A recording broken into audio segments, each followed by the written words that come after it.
अनुपमा में अब एक ऐसा ट्रैक आने वाला है जो कि अनुज को मजबूर कर देगा अनुपमा का हाथ थामने के लिए। जी हाँ दोस्तों, दरअसल यहाँ पर समर वाला ट्रैक चल रहा है जहाँ पर रोहन से परेशान होकर समर देखने को मिलता है कि पहले ही वो वनराज से बात करने के लिए जाता है, लेकिन वनराज इतना बिजी होता है और वो उनसे बात करने में कंफर्टेबल भी नहीं होता और साथ में ये सोचता है कि पता नहीं वो क्या क्या उसे लेक्चर सुनाएंगे। तो वो सीधा ही अनुज के पास चला जाता है मदद मांगने के लिए और अनुज से मदद मांगता है और वो देखने को मिलता है कि वो नंदिनी को देखकर पहले ही समझ गया था कि कुछ ना कुछ गड़बड़ जरूर है। तो वही अनुज के सामने जैसी प्रॉब्लम आएगी वो समर की मदद भी करेगा और रोहन के बारे में उसे आइडिया है क्योंकि रोहन का उससे कोई ना कोई रिश्ता जरूर है और यही सच्चाई अब अनुज के सामने जैसे ही रोहन के बारे में आएगी उसके बाद में वो समर का साथ देगा और रोहन का बुरा हाल कर देगा और उसे माफी भी मंगवाएगा। तो साथ में उसे जेल के सलाखों के पीछे भी भेजेगा। तो यहाँ पर जैसे ही अनुज का रिश्ता सामने आएगा वनराज भड़कने वाला है और साथ में समर और अनुपमा पर और भी ज्यादा भड़केगा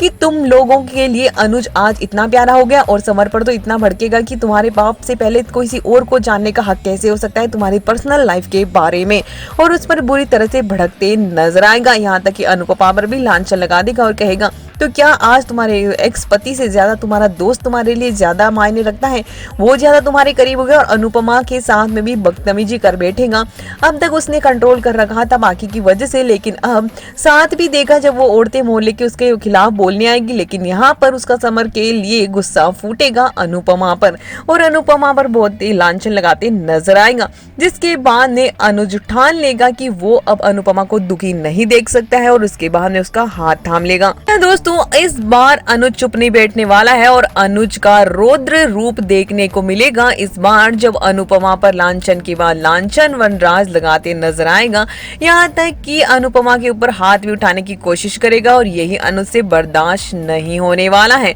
और यहीं पर अनुज उसका हाथ भी थामेगा और साफ कह देगा कि हाँ मैं 26 साल से वैसे भी इसका इंतजार ही कर रहा हूँ, अगर तुम्हें लांछन लगाने हैं तो इसके बाद में अब मेरी पत्नी पर हाथ मत उठाना, अनुपमा मेरी पत्नी है और उसी के सामने मांग में सिंदूर भर देगा। जी हाँ दोस्तों, वनराज और इनके बीच में काफी झगड़ा होने वाला है और इसी के साथ में अनुपमा का हाथ भी थामेगा और अनुपमा की मांग में सिंदूर भी भर देगा और ये सब कुछ नौटंकी होने वाली है नवरात्रि के बीच में ही। जी हाँ दोस्तों, नवरात्रि के बीच में ये ड्रामा देखने को मिलने वाला है। इस बार जितनी भी औरतें और जो भी मोहल्ले में बातें बना रही थी सबकी बोलती अनुज बंद कर देगा अनुपमा को हमेशा के लिए अपना बनाकर।